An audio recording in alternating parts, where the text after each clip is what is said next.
for, you can push farther, stay longer, and explore without hesitation. Right now, that's right, 0% APR financing on new 2025 Subaru Outback models through February 2nd, 2026. Built for Kentucky, ready for anywhere. Quantrell Subaru. Visit QuantrellSubaru.com. See dealer for details. Back to No Filter Radio with Alan Cutler. Podcasts on Apple, Spotify, and Google, Monday through Friday. 1300 AM, 92.5 FM. That was wonderful.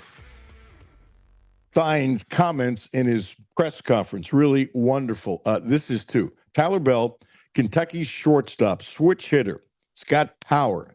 Born June 30th, my mother's birthday. I knew I liked this kid. 2005.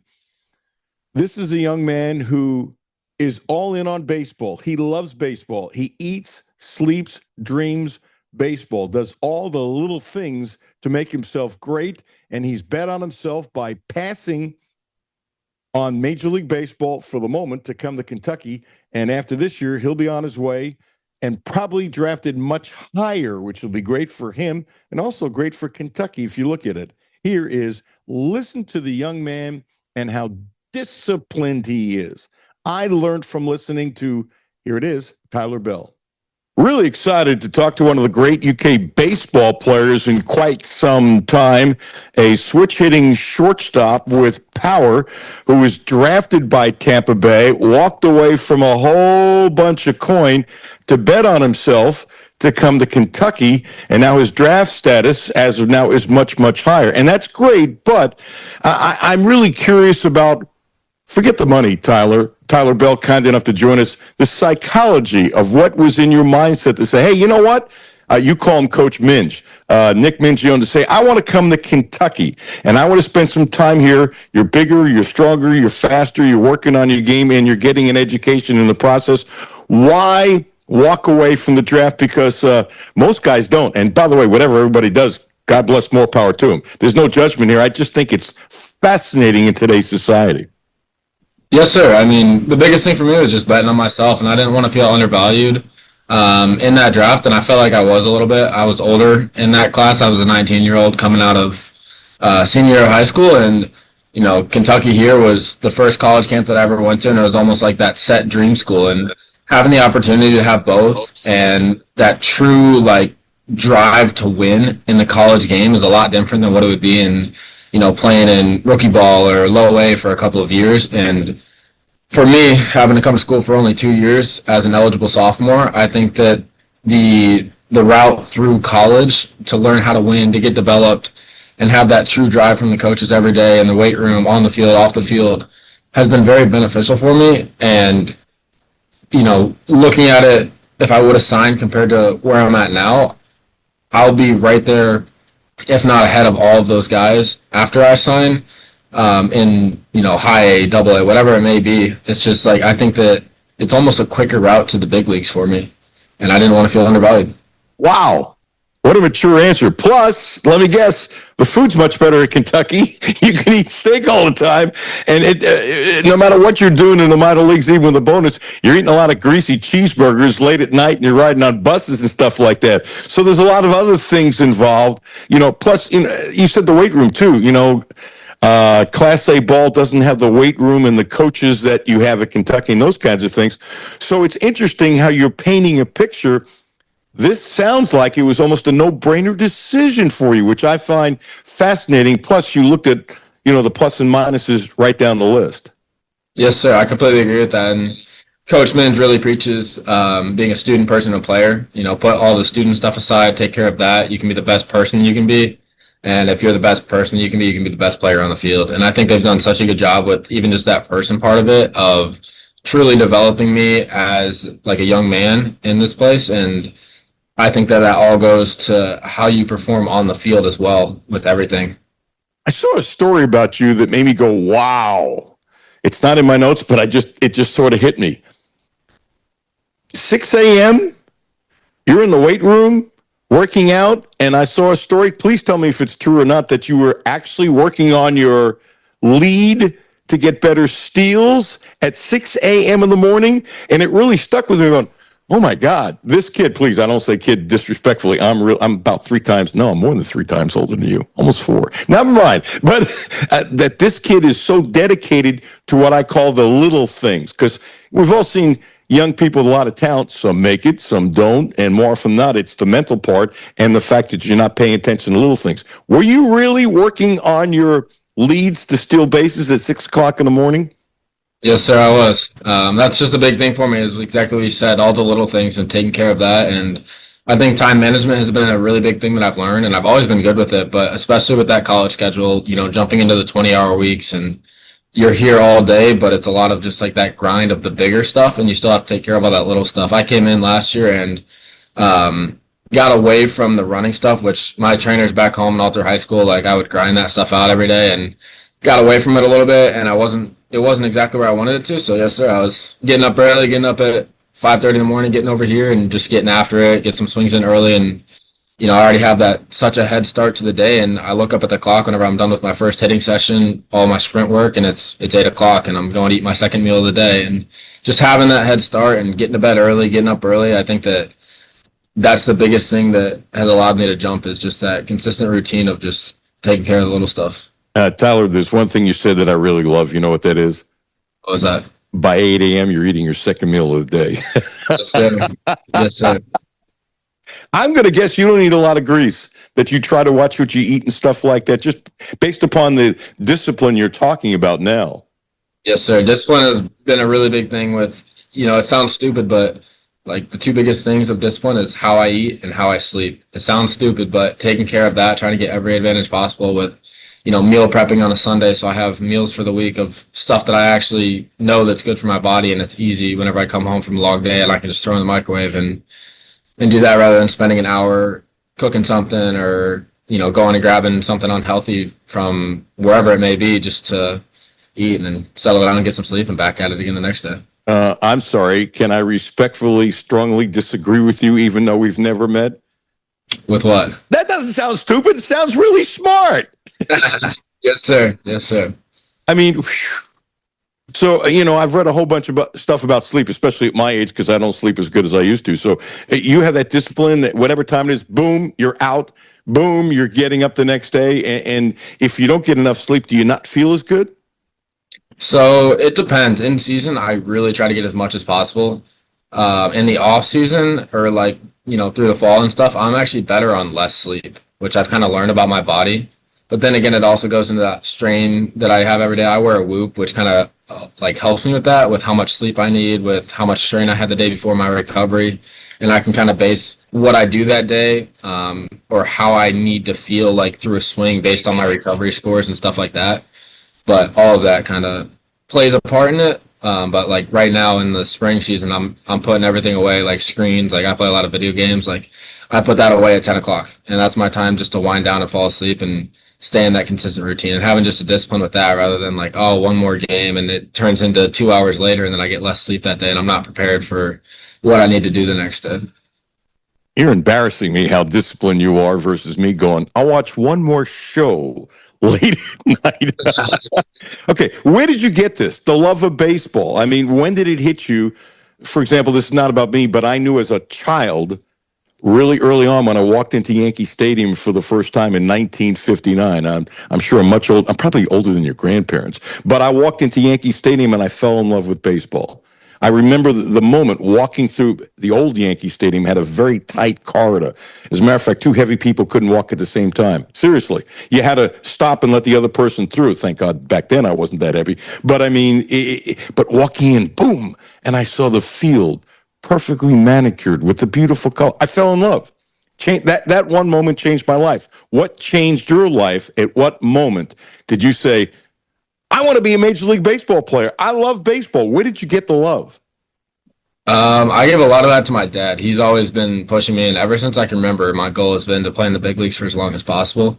There's not really one moment that truly stands out, but I've never had a plan B. It's always just baseball, baseball, baseball. And I know it's going to work out because I dedicate every day to this. And with my sleeping habits, my eating habits, I taking care of the little details and the training aspects.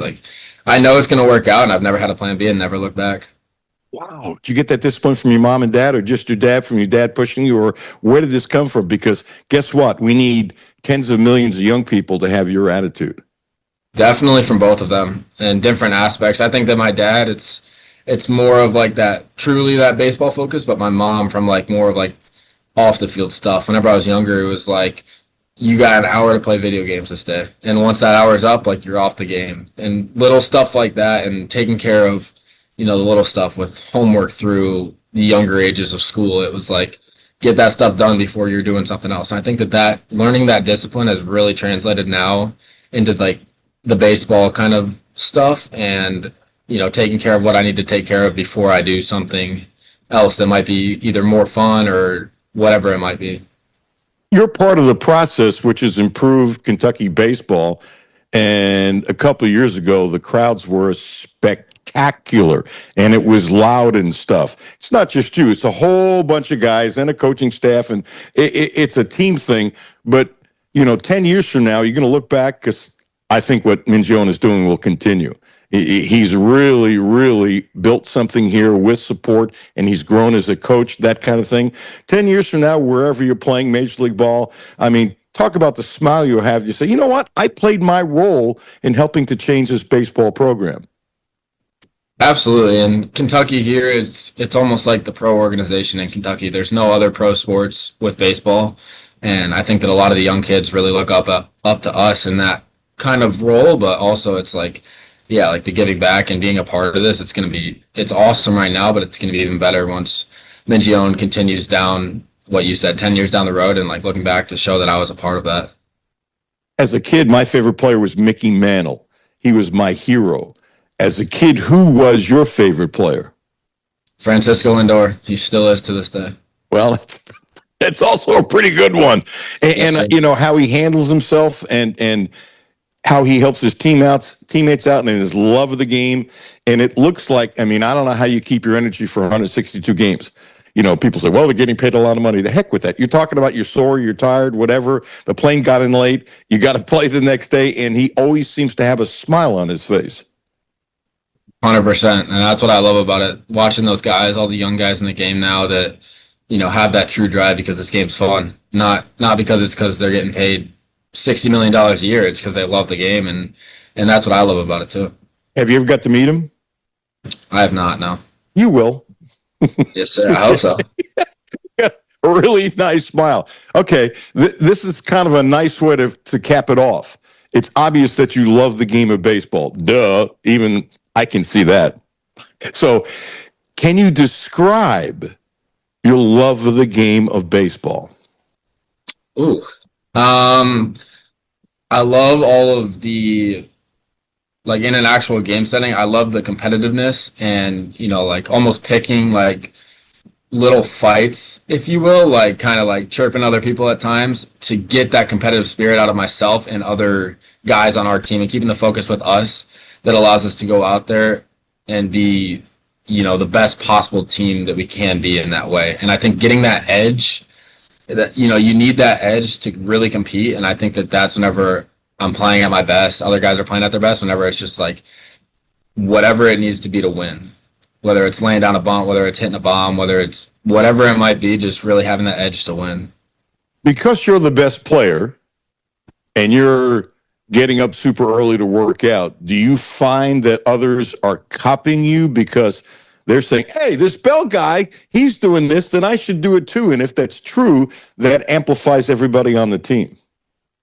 Yeah, I mean, I think that really that leading by example kind of role has been good for me, but also a more like a vocal leadership, kind of combining the two together and just really bringing guys along with me. Not everybody wants to get up super early, but if I'm able to do that and bring guys along with me, like, hey, I'm going there early, I'm going to do this, this, and this. If you guys want to jump in, like, come along. And I think that building that true bond and just driving each other all the time is what allows us to be great, and is what's going to allow us to have such a good year this year. Well, let me tell you something. You're not just a great baseball player, but in this short conversation, it's really easy to tell you're a great young man. So thank you for the time. I appreciate you tremendously. And you know what? I have a feeling I'll be seeing you in the box scores, because I've been looking at the box scores every single day. That's just my love of baseball. In the old days, now online you can see everything. You see the updates as the game's going on, stuff like that. But in the old days, I have to literally have Sporting News who would show up that would have the box scores for the week. And growing up in New York, they would just have like New York or who New York was playing and stuff like that. So my love of baseball goes back to 1959. So I know I'm going to be seeing you in a couple of years in the box scores, and I will look forward to it. Thank you for your time. I appreciate you spending a few minutes. And, dude, just keep doing what you're doing. You're a very blessed man, and you obviously know it. Thank you, Tyler. Yes, sir. Thank you for having me. All right. Jimmy, is that kid a 10 out of 10? Seriously? Is he a 10 out of 10? It's like he's made in a lab with the answers he gives. But you can tell, like, he's obviously that is how he lives his life. He's not just reading these answers to be the golden child. But it's like, it's to have that maturity at his age is crazy. There's some athletes, like Tom Brady didn't start doing that till he was almost 30, monitoring the sleep and eating and all that. I think Brady has probably helped a lot of young people like Bell. I didn't ask Bell if he followed Brady, but I think there is all kinds of things that Brady does that will influence the next generation who have that. I call them the one percenters that want to be that good. Dr. John Wan coming up next. I just have to say this. Jimmy, how many times did I say when it was very unpopular, I thought Kentucky was going to be a better three-point shooting team than everybody thought, and they were horrendous for a long time? Would you say I said it 20 times this year? Probably close. Close. I Okay. don't have my tracker on me, but pretty close. Close. A number of times is a fair way of putting it. Okay. You get one guess, Jimmy, because you're a genius. In Southeastern Conference play, who do you think is the leading three-point shooting team in the SEC during conference play? You get one guess. Only one, Jimmy. You don't get two. If you blow at this one, I'm going to cry. Go ahead. Using context clues, I'm going to say Kentucky. You're a genius. You're a genius. 37.5%. They are number one. Isn't that interesting? And Chandler, he's found his shot. What did he hit? 4 or 6 the other day? And he really had a fifth shot, but they took it away. Not because of him.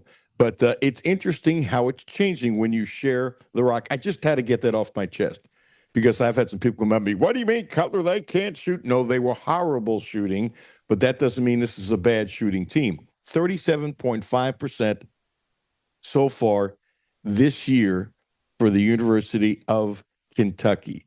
Interesting. And 3-point percentage. By the way, they're pretty good as far as D. They're at 30.5%. They're number 6. So Tennessee knocked out of the top 25 for the first time since like 2021. Did I see that? Something like that? Down goes Tennessee. Interesting. What a comeback for Kentucky. My dear friend, Dr. John Wan, coming up next. A lot to talk about. Alan Cutler, 1300 AM. I hope you really enjoyed that Bell conversation. What a special kid. 1300 AM. Matt May, thank you for your help. 1300 AM, 92.5 FM. No Filter Radio with Alan Cutler, brought to you by Quantrell Auto Group. QuantrellForLife.com. Hi, this is Alan Cutler. Have a no-filter comment? Hit the text line, 859-381-1313. 859-381-1313. Hi, this is Alan Cutler for the Quantrell Auto Group, a people organization who have Cadillacs, Volvos, Subarus. Experience the all-electric and plug-in hybrid power vehicles. We have the VC60, the Volvo. We love it. Best car we've ever had. Dedicated customer service. Helped us big time with financing. A wonderful dealership, the Quantrell Auto Group. They've been terrific for us for well over a decade. I trust the Quantrell Auto Group. My name is Terry Schultz, CEO for the Rutherford County Area Habitat for Humanity. Republic Bank has really been a game changer. They have invested not only financially, but time to really listen so that we can move our mission forward. What I like about Republic Bank is they've come in asking, what are your needs? And I don't know that you get that any other place. That's Terry's story. Now let's get to work on yours. Republic Bank, time to thrive. Member FDIC. Houchins Insurance Group is proud to partner with Auto Owners Insurance, a company that provides opportunity for independent agents to make insurance simple for their clients, offering risk management services that range from a renter's policy for your college student to home and auto coverage for your entire family. Houchins Insurance Group assures you that nobody works harder to keep you protected from life's uncertainties. Reach out to AJ Boss or Zach Bennett at 859-263-2771 to see if Auto Owners Insurance makes sense for you. Ooh, baby, it's cold outside. Uncle Rick, warm yourself up with a hot coffee or cappuccino at Clark's Pub and Shop. Kappa what? Cappuccino. And while you're there, be sure to pick up some of our in-store specials. We have assorted Hershey, Reese, Kit Kat, and Payday king-size candy bars. Buy one, get one for $1. I feel warmer already. Clark's Pub and Shop. Return, refresh, refuel. W223CV Lexington. ESPN Sports Radio 1300 and 92.5, WLXG Lexington, and LM Communications Broadcasting Station. The only no-filter sports show in Kentucky. It's the Alan Cutler Show with award-winning TV sportscaster Alan Cutler. Welcome back. Alan Cutler, 1300 AM, 92.5 FM. Don't forget about my dear friend, Terry Page. Terry Page. Not a very good, a great licensed massage therapist. Check her out, 859-373-0578, 859-373-0578. Please use my name. She's done wonders for me. And this man did wonders. You know, I couldn't have done the book without him. Seriously. Partner in Cut to the Chase. People are still reading. Thank you. And you can get it on Amazon. And Joseph Beth, the crazy story of my career. Dr. John Wong. Doc, how are you, dude? I'm doing fine, Alan. I promise you, I'm in my car, but I am not driving. I'm pulled over safely. I'm ready to fire back and forth with Alan Cutler. Hey, in regards to the book, we're going to have some sort of addendum now with Will Stein on board, right? Stoops, Calipari, they're all gone. We need a couple of new chapters. No. You know what? I second the motion. Good. Started, I'm about to do another 150 pages, and you'll have left. Yeah. No, you're not doing an addendum to cut. It's about my career. It's not about the history of Kentucky adding, True. It's a storytelling thing. It's not like, well, guess who's the new coach? Will Stein. Okay. Neither here nor there. You were just at the Stein conference, and you asked a question where he said, good question. You got a little kudos there. What was the best thing you heard that you liked from Will Stein today? You know, Alan, I am a graduate of the Alan Cutler School of Journalism. So I go to these press conferences, not so much to hear the words that are coming out of their mouth, but you go there to check their mannerisms. You want to see what their demeanor is like. You're looking for smiles. You're looking for subtle smirks. You're looking for times that they bristle. And I was a little bit surprised when Will came out. He seemed just a little bit nervous. It wasn't that swashbuckling Will Stein that we saw at his introductory press conference. Maybe it was just because he was talking to reporters or whatever. Maybe he was tired, but he looked a little bit guarded in what he was saying. The first few questions, he answered them just very, very directly and succinctly. But then as the press conference wore on, I think he relaxed a little bit. You saw him smile a little bit more. You saw him joke a little bit more with the reporters. Probably in answer to your question, the thing that stood out most to me, the only time I saw him bristle above and beyond was when he was asked about the youth of his coaching staff. Yep. You know, I felt like that when he got hit with that, he'd probably been asked about it before. He was probably a little bit defensive about it before because they are young. Chronologically, you look at their ages and those guys are young, but he came up with a good experience. It's not just about age. It is about experience and what these guys have been through. And I thought he gave a good answer. This is an age in which people need to adapt. It really is a new age of college football right now. So it doesn't matter if you've been coaching 40 years in the old system. It's how much experience do you have now with NIL, with the transfer portal, with the mindset of these, quote, student athletes that are coming up through the system today? Interesting point. I missed about the first 60, maybe 90 seconds, the way I was doing stuff here at the house, which I'll go back and look. But I did notice as the press conference went on, he became more and more comfortable and was like quicker with his response. And there's no question what you pointed out was bullseye. The youth. The other thing he paused a little bit. This is at the end. It took to the end to somebody asking about Cutler. Yeah, last question, actually. Yeah, which I thought was fascinating. He said he put what they thought and everything that they thought is in their best interest, a good plan in place, and he's excited to see what he does at his next venture. And he didn't really give any specifics, though, and I didn't really expect him to. I mean, those are private conversations, but he basically said, hey, we tried, things didn't work out. I wish the guy the best. I guess what more can you say?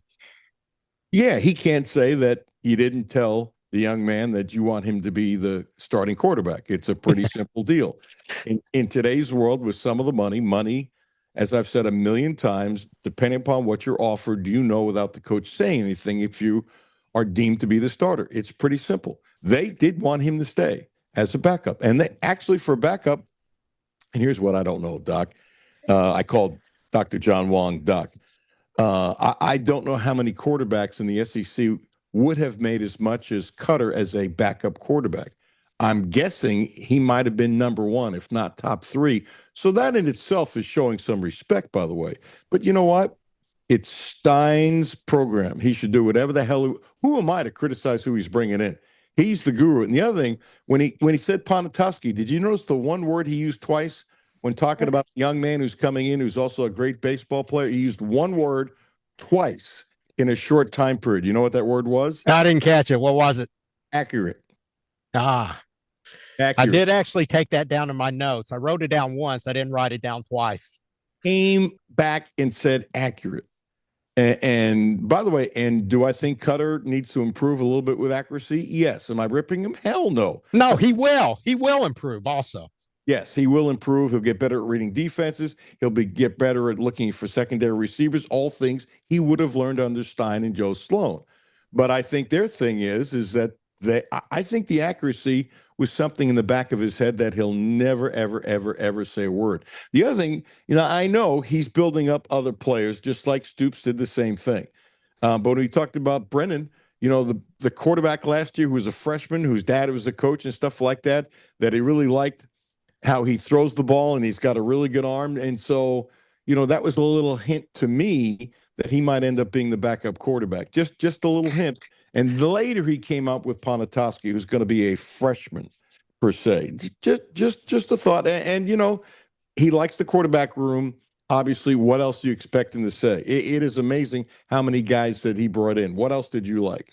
Well, this is the joy of going to these press conferences. There's always these implied questions. For example, with Cutler, the implied question, which everybody knew was the question actually being asked, was, did you promise him that he would not be the starting quarterback? Is that why he left? Everybody wanted to know the answer to that question. But you also know that Stein's not ever going to answer that directly.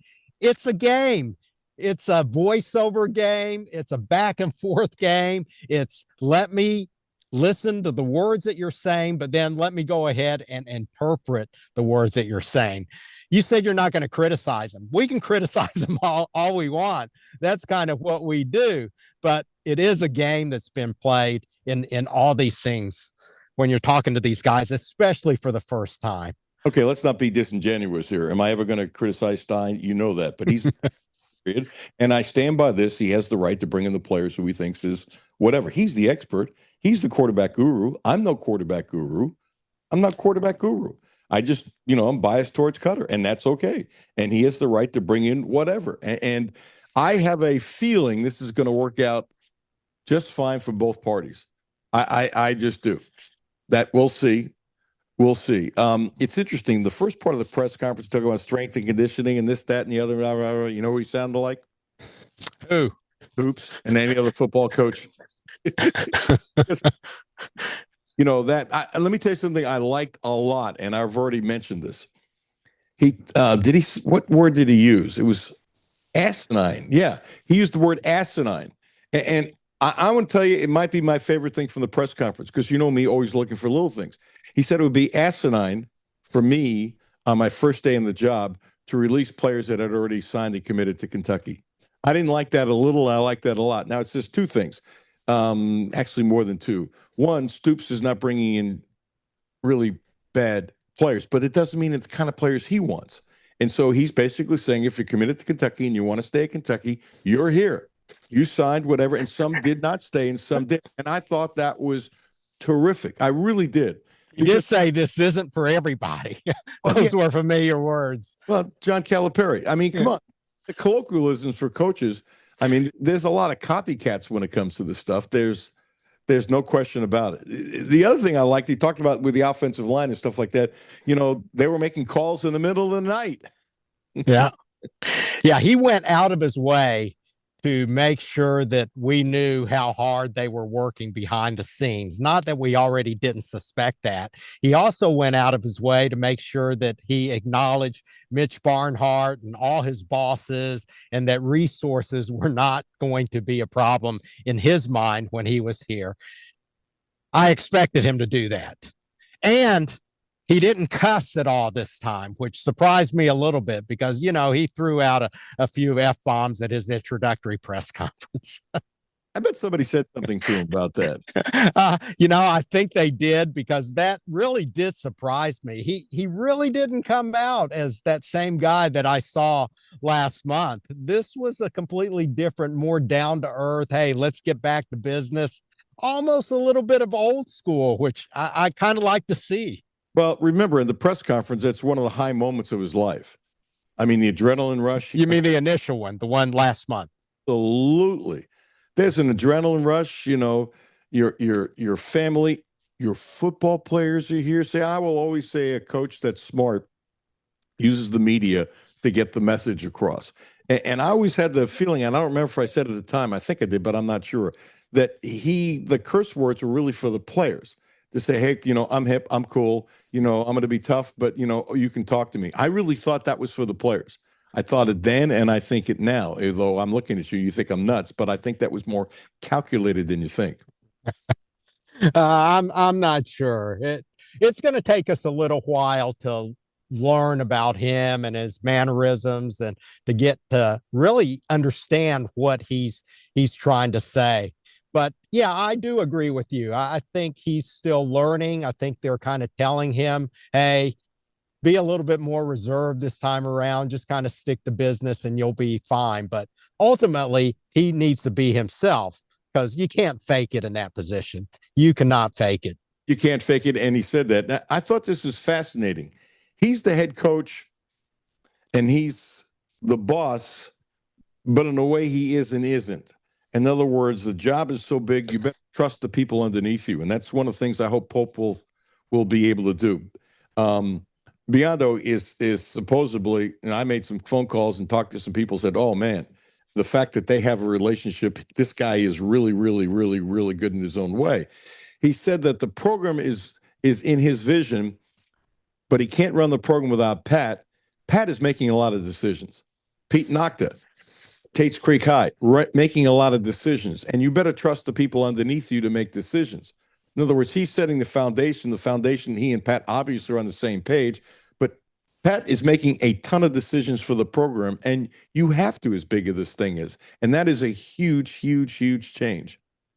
I do wonder how much of a change there really is, though, because when you take people like Nick Saban, you know that he ultimately called the shots, but he had so many of these, what do you call them, quality control people underneath him, that he was able to delegate. Each one of them had their own responsibilities. And I think that's one of the reasons for his success. Also, he knew how to get good people under him who knew not only what he wanted, but who were also able to execute that.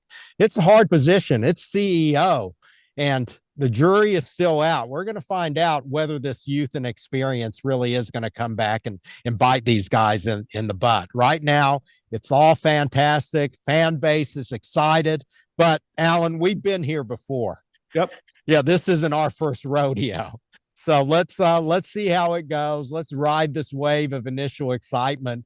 But I'm willing to wait and judge him on results. That's ultimately where it's going to be. Ask me if I care about the age of the coaches. Do you care about the age of the coaches? I don't give a crap. Do you care about the height of the coaches? Because this guy is noticeably short. I wanted to walk right by him and see if he was truly my height, which is 5'8.5". We're close. When Derek Ramsey walked in, Derek came into the press conference and they ushered him back to meet with Stein. There was a huge height difference between the two, obviously. So, do you have anything against short people? You believe in short man syndrome, don't you? I do, but that doesn't mean it can be bad. And you can have short man syndrome and it amplifies you to do better. So it depends upon your perspective and your psychology. And what did he say? He's done this both times he's been in front of the media. He makes jokes of his height. He did. Yes. Yeah. And somebody said something about tall DBs or something. Yeah. Bunch of Will walking around. Yeah, he wants as many of those as he can get. He wants the tall guys, not the Will Stein guys. I think that's terrific. I mean, I really do. No, I think he's smart. I think he's organized. Look, there are people that graduate Yale and they're not even 20 years old. And I'm not suggesting he's that smart, but I am suggesting he's been very fortunate, and he'd be the first to tell you, to learn from a lot of really smart people. He had big time coaching in high school here. His offensive coordinator, whose name escapes me, I've been told is wonderful. Just like Tim Couch had Mike Whitaker, who, came to Kentucky, played at EKU, had a heck of a career. And Mike Whitaker taught Couch how to be a college quarterback basically before he was a sophomore. Now you think of Couch's talents anyway. And so everywhere he's been, and I've talked about this, everywhere he's been around some big time coaches, and he's been a sponge. And I think he's really smart when it comes to that. And plus, I stand by this. When you say short man complex, I've said this. He's really cocky in his own way. You can't be 5'9" and be a starting quarterback on a major college team, which he was at Louisville for a number of games, and not be cocky to survive. You just can't. I don't buy it. It's not a Will Stein comment. It's just life in general. When everybody says you're too short to play the position, you can't be good enough to play the position, you got to be cocky. You better be cocky. You're not going to survive. I still think that there is something ultimately associated with experience, though, Alan. And you can get a lot of experience on the football field, but life experiences in relationships with other people, in dealing with players and dealing with players' parents and dealing with fellow coaches and colleagues and opponents and rivals.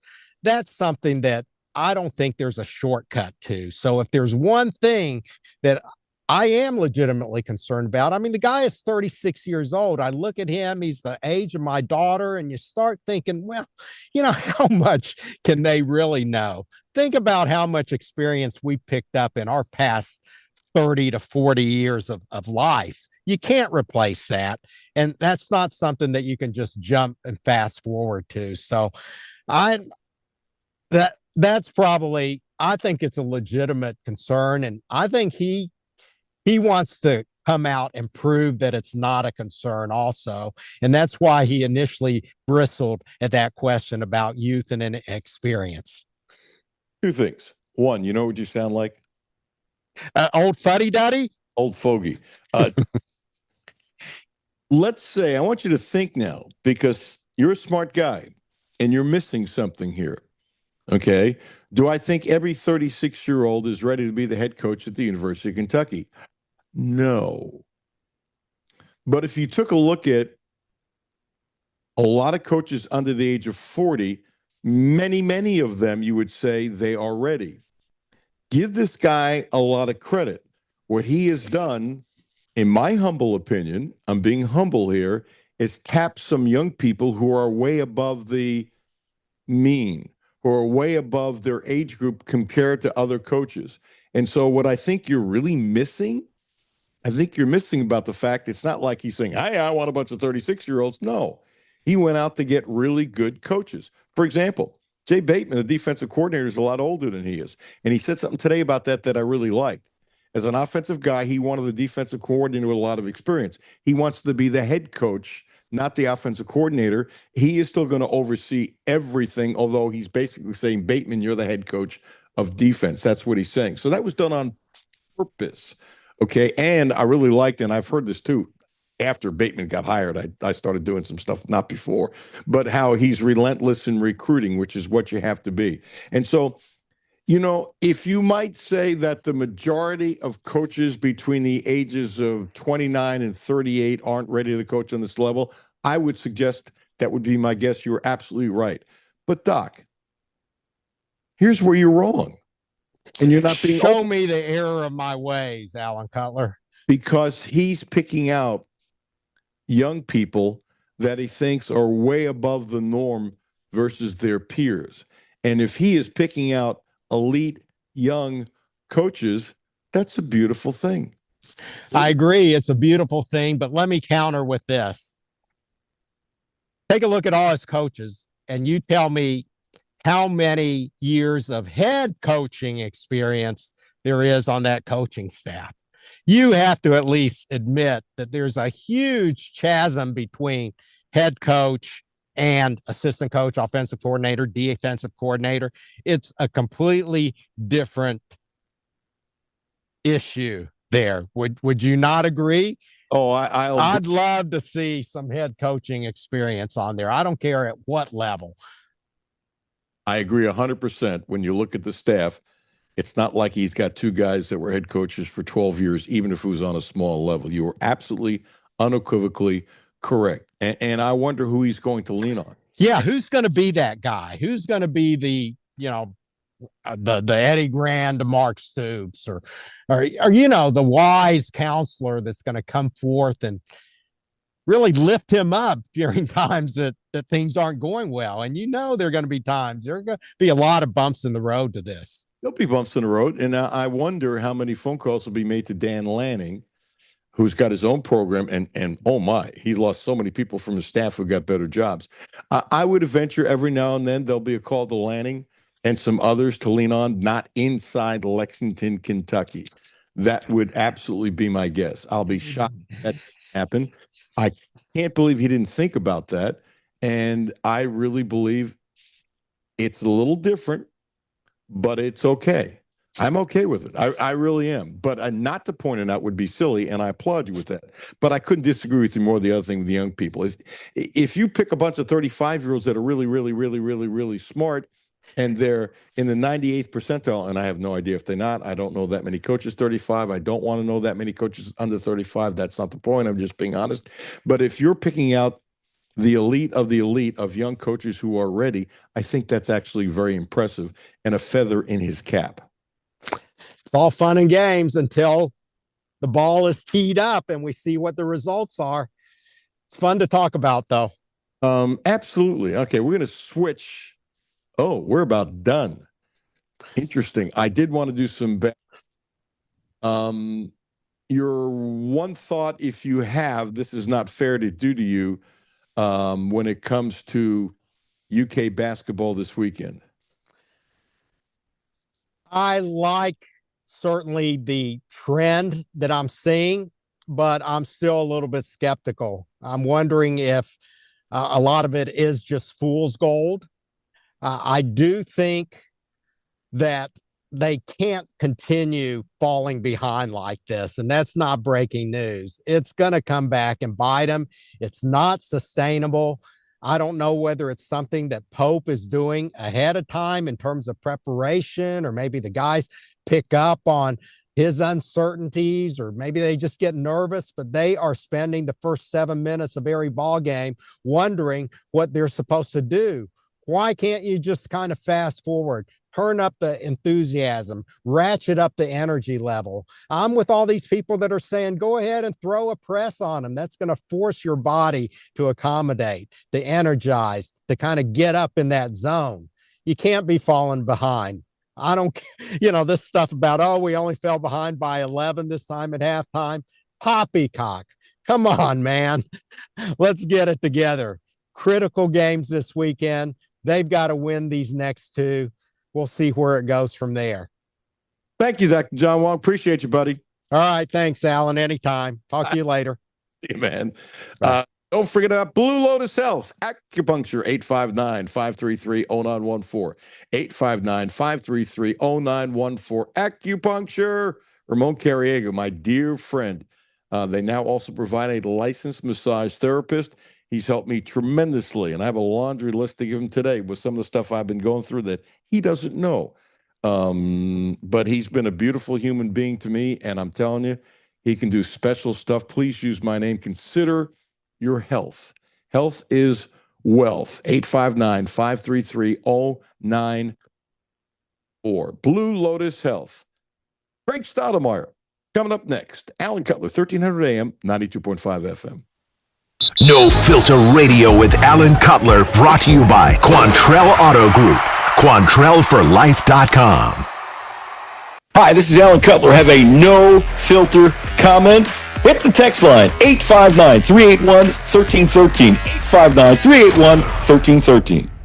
Houchins Insurance Group is proud to partner with Auto Owners Insurance, a company that provides opportunity for independent agents to make insurance simple for their clients, offering risk management services that range from a renter's policy for your college student to home and auto coverage for your entire family. Houchins Insurance Group assures you that nobody works harder to keep you protected from life's uncertainties. Reach out to AJ Boss or Zach Bennett at 859-263-2771 to see if Auto Owners Insurance makes sense for you. Hi, this is Alan Cutler for my friends at Quantrell Cadillac. There's something unmistakable the moment you step into a Cadillac. The soft glow of the dashboard, the quiet power waiting beneath your foot. Every detail is designed to move you before you ever move. On the road, it's smooth, responsive, effortless. Advanced technology surrounds you. Performance responds instantly, and the world outside fades away. This isn't just driving, it's arrival.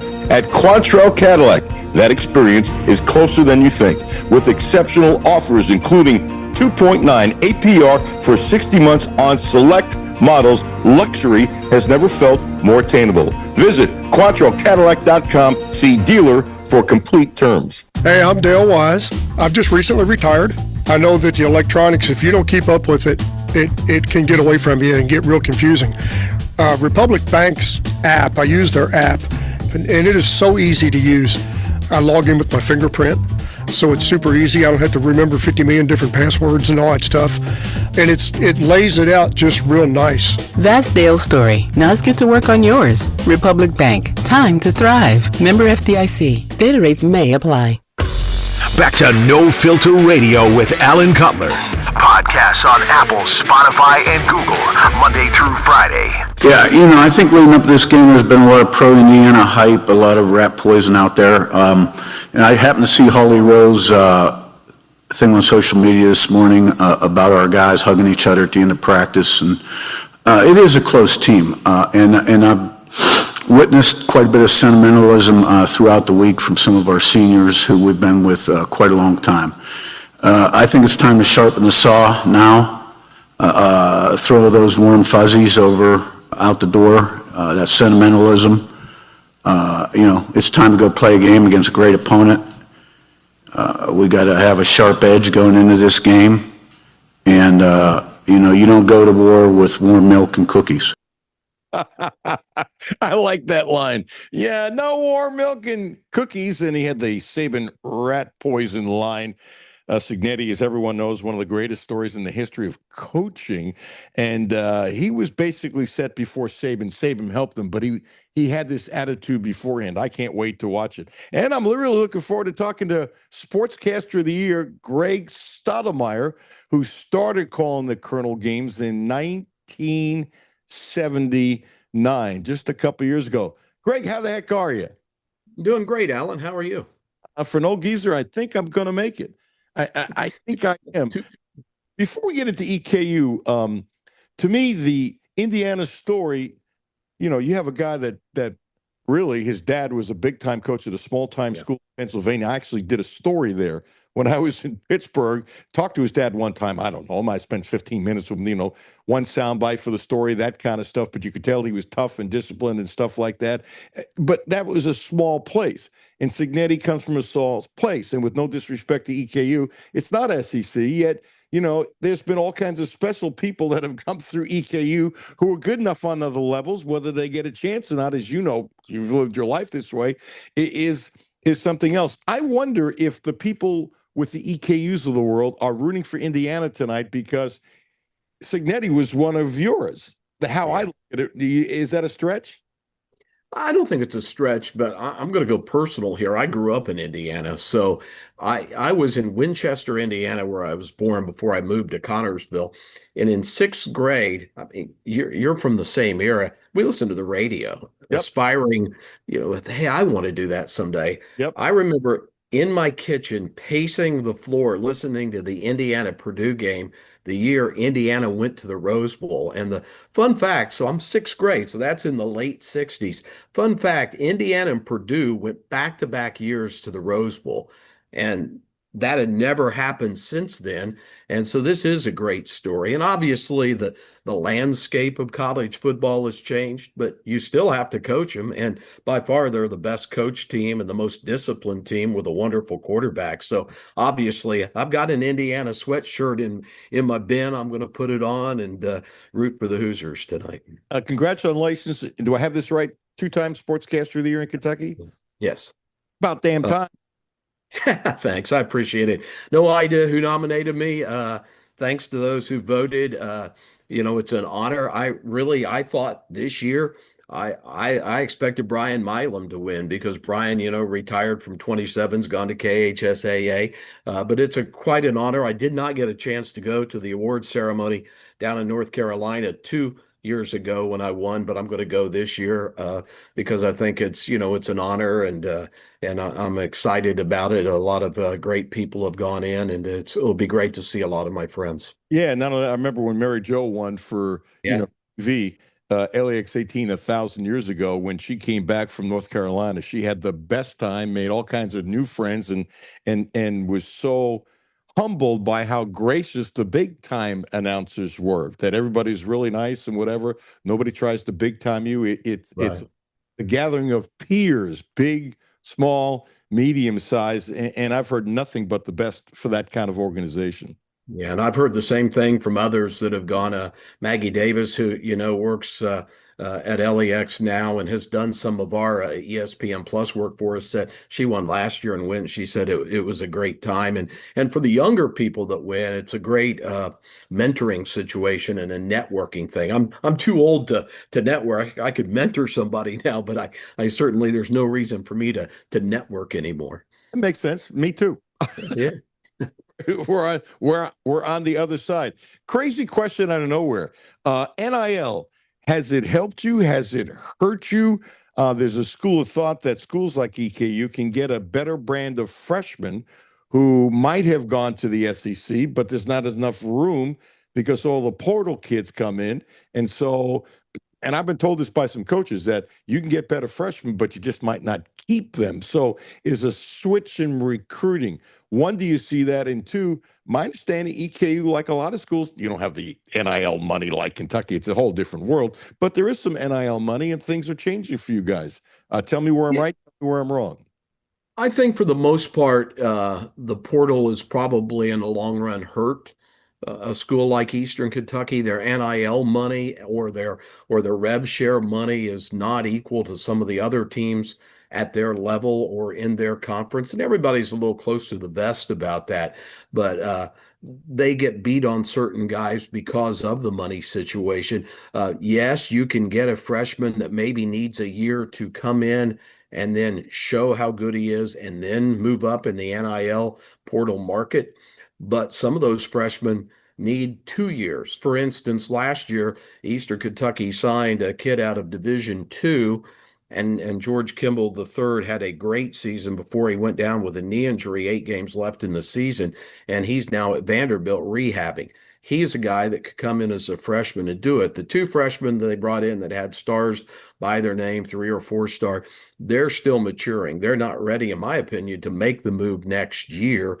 They're not having that kind of year. There's a kid at Austin P out of St. Louis that is the 2-time ASUN Player of the Week, and he reminds me of Wendell Green, who was at EKU before moving on to Auburn, pre-NIL, but still the portal was hot and heavy because, remember they got Janai Broom too out of Moorhead. So in the long run, I don't think it has helped Eastern Kentucky versus where they could have been. And, the sad thing is, I've talked with Walt Wells about this, the football coach too. And A.W. Hamilton has said the same thing. You can jump year to year from school to school, but what you're missing is you make that transition is that development in the same system to get better. So I think while some guys are obvious portal moves and NIL bumps and it pays off, there's a lot of guys I think that in the long run may hurt themselves a little bit.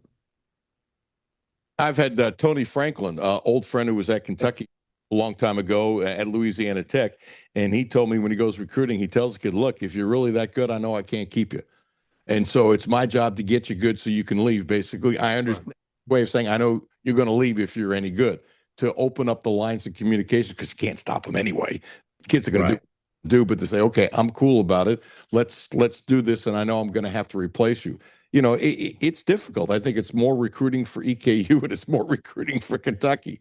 I mean, it just goes around the clock, but there's nobody at EKU who's making $100,000. I can't imagine. Oh, I think a couple of guys that are at the top of the NIL level are probably bumping there. I don't have any exact numbers, but I'm hearing a lot more money at some, for instance, some SoCon schools that are in basketball, in EKU's football league. Tarleton's tossing a lot of money out there. And then when you talk revenue sharing, there's an example of where, depending on what your enrollment fees are, your tuition fees, if they use that as the benchmark of what you get in revenue sharing, a school, for instance, like Abilene Christian has a much higher tuition rate, so they're getting more revenue share for their NIL or for their revenue sharing portion. So it's kind of apples and oranges, and some schools have it figured out, others don't. And I'm old, so I don't.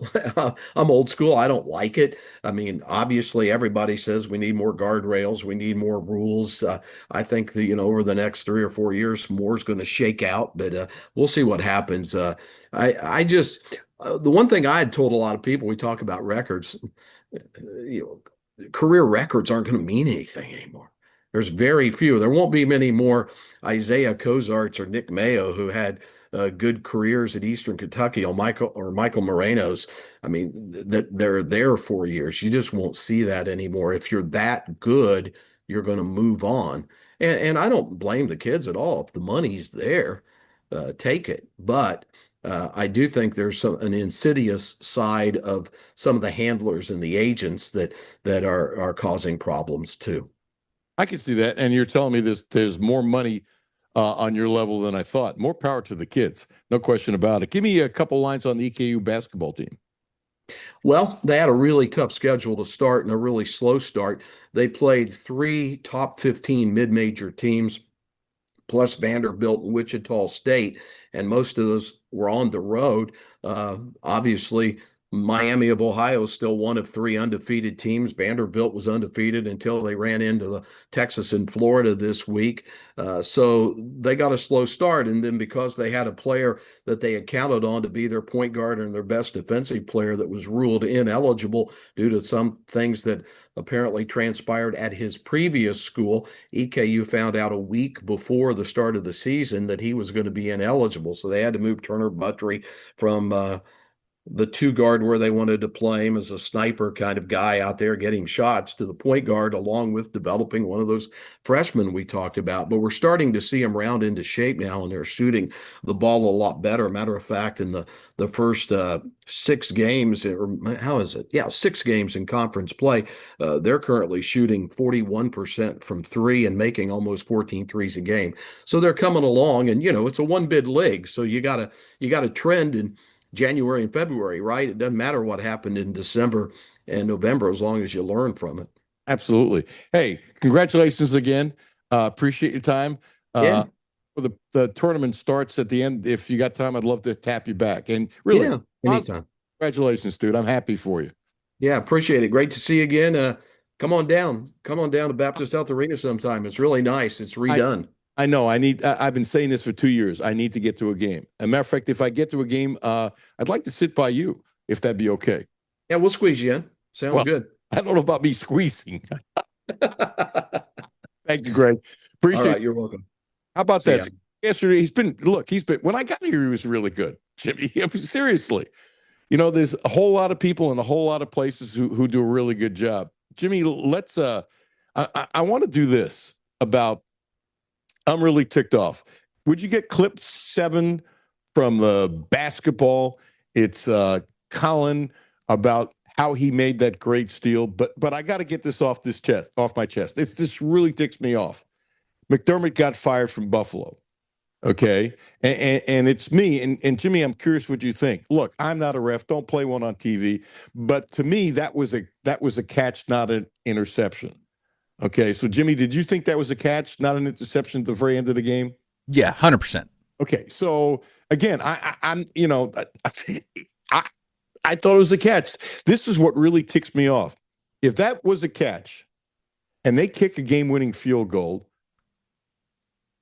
are they firing their coach today after like 9 years?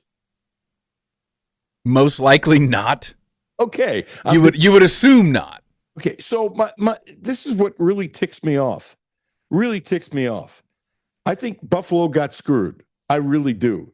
And so that means you think it's time to move on because you haven't moved on.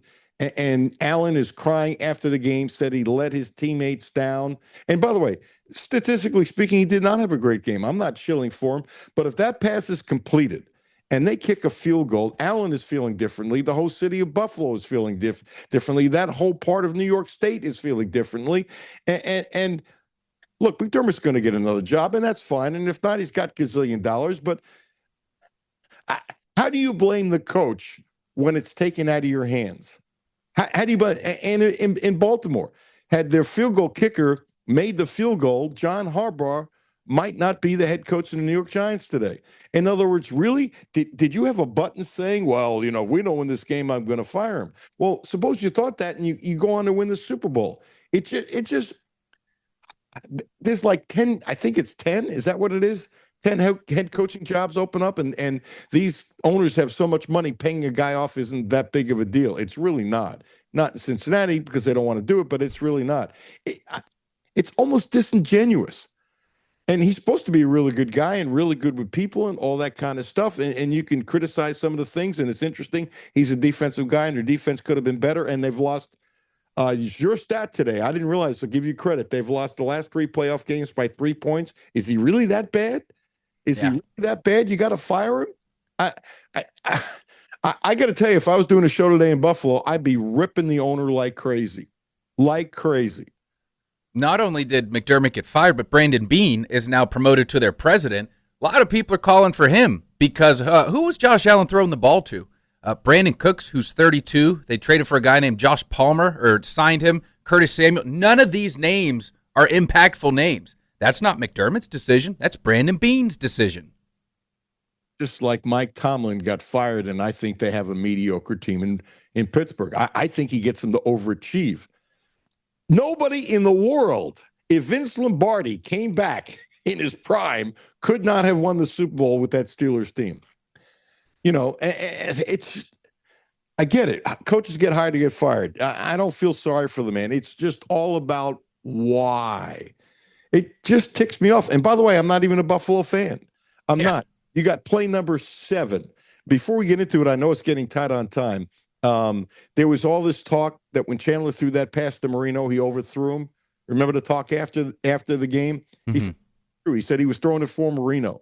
So there were some things that went on that aren't true. Do you realize, and I'm sure you do, Chandler has made the assist in the 2 winning buckets coming back. And Chandler, at the end of games, whatever the hell it is, he's really good. I still don't want to start him, but he's really good. Loose ball, rebound, pass, whatever.